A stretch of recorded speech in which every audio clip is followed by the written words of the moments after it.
In 2007, your Spurs team beat the Cavs, and you put on a performance for the ages and won Finals MVP. And after the series ended, Tim Duncan went up to LeBron and he told him that it was going to be his league real soon. Yeah, I remember it. Yeah. Was your finals performance motivated by that, knowing that LeBron was that good at that time? I don't know, but I was just happy we won the championship.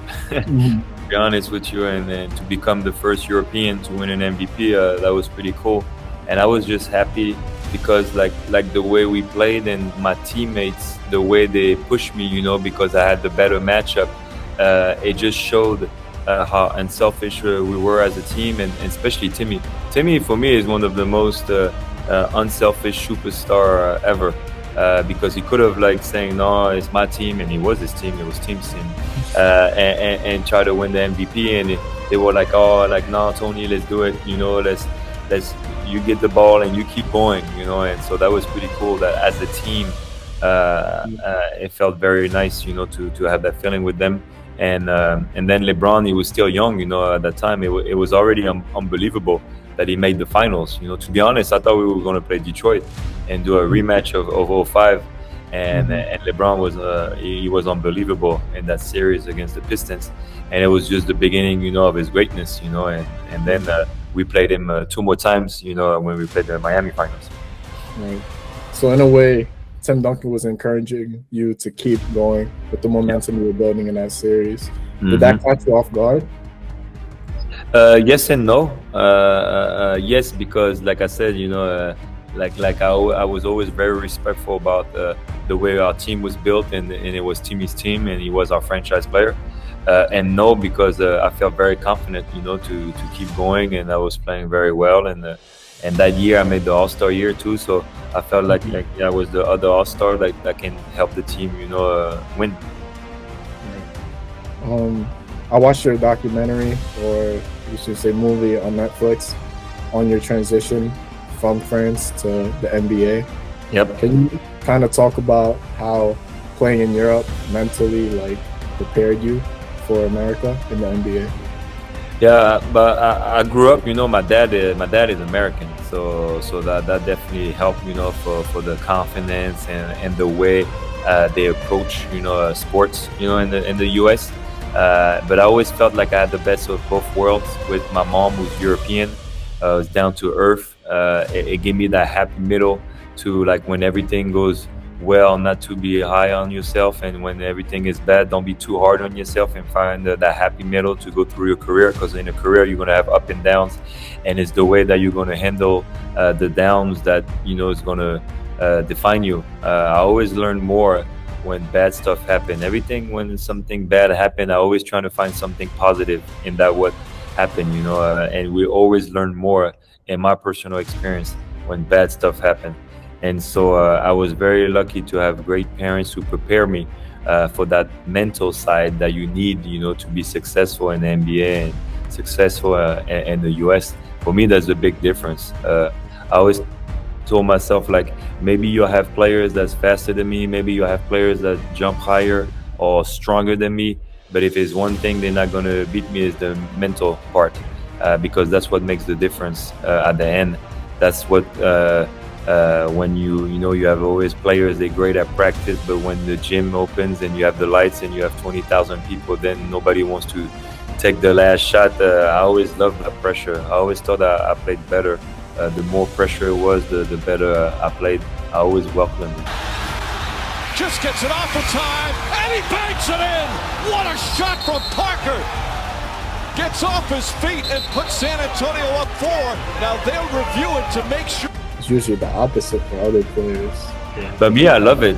I love it, and people who say they never scared or they never felt, the pressure. That's not true. So we all feel a pressure, and to have that appropriate fear, to respect your opponent and respect who you're playing against, but then use that as an advantage and positive energy to try to be successful.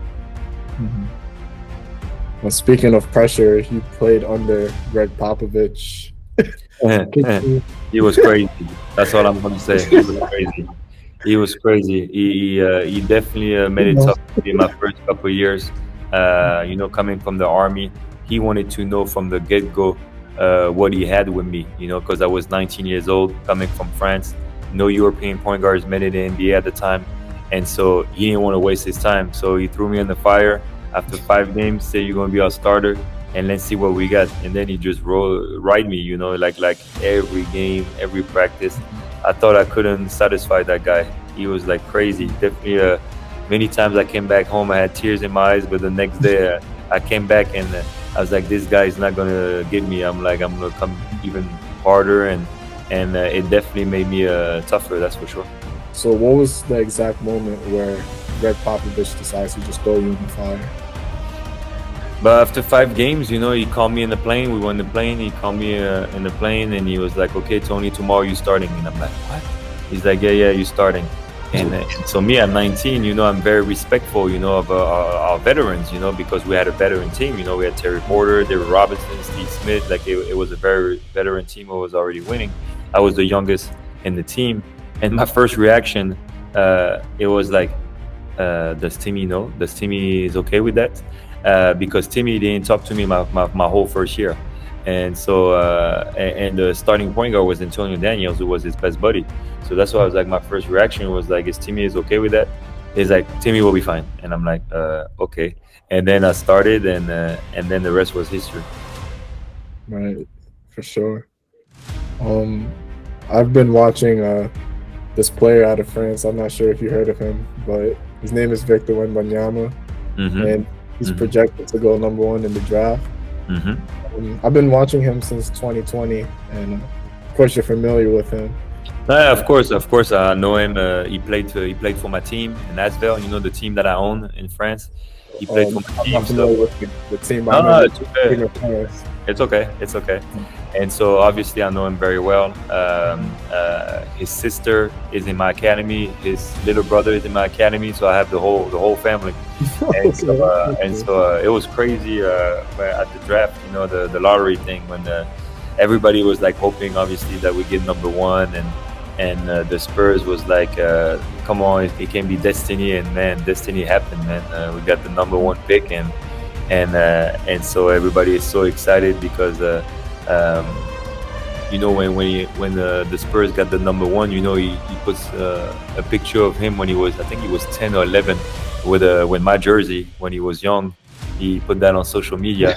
And so it's funny because for the whole time that I knew him, I never saw that picture. I guess he didn't want to show me because I was his president, and I don't know. But when I saw that picture, like, I was like, that's crazy. So we got the #1 pick. Everybody knows we're going to pick him. And he puts a photo of him with my jersey. I was like, wow, that's destiny. It was fate. And so it's funny because his parents, everybody wanted him to go to San Antonio because of the history and because I played there and all that kind of stuff. Is there anything that the media or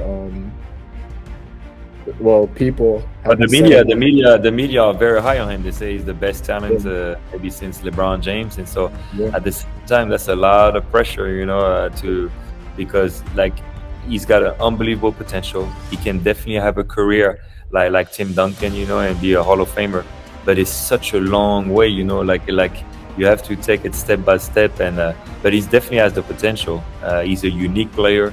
It doesn't exist a player like that who's 7'2" and shoot threes and run like a guard and can guard anybody. Like he's definitely special. So we'll have to see, because right now, like the media, they're always the best to put you super, super high, and then they're the first one to kill you if he doesn't perform. So that's why I'm like, but he's strong though. He's strong mentally. He has great parents, so I don't really worry about him because he's been having that pressure the last 3 years, 4 years. Everybody's been announcing that he's going to be #1 pick since he's like 14, 15. So. What are your thoughts on the Eurocamp and how it serves the players identifying talent and league placement? But I'm happy that it's back, back in Treviso, because it was there for a long time, and it was not there since 2017. And I think it's a great platform for kids to showcase their talent. the proof is you have 98% of NBA scouts. Like every team is represented, and you have, I think, like 90 scouts, and it's a crazy number for the kids. It's unbelievable to have that platform to show their skills and playing against the best, because that's what they want to see, the scouts. They want to see the best player playing against the best, and so it's a great opportunity for them. And I was happy to be here and share my experience. I love doing that. I have basketball camps too in France, and I love to share my experience. And if I can help kids, to try to make it, that's my way, to give back to basketball, give back to my country, with owning 2 teams and having an academy, doing basketball camps. I love my partnership with Adidas. We have kind of the same vision on that, and all those events that they're doing for the kids. I love that. I saw like that was one of your priorities right after retiring. Yeah, exactly. I wanted to give back. I'm animated about that, and it's funny because basketball camps is the first thing you do. When you're a kid, you play, and then you do basketball camps. And back in the day, it was called the ABCD camp, Adidas ABCD camp. That's the camp I did. Yeah, back then. The ABCD camp. Exactly. Mm-hmm. Okay. All right. Last question, because I know you're in a rush because it's a No busy. problem. Yeah. No problem. What are your thoughts about the Brooklyn Nets right now? Where they're at right now, where they're going? If they're going anywhere in your eyes. I'm like, man, good luck, Sean Mark, the GM who was my teammate. I'm like, man, it's a mess.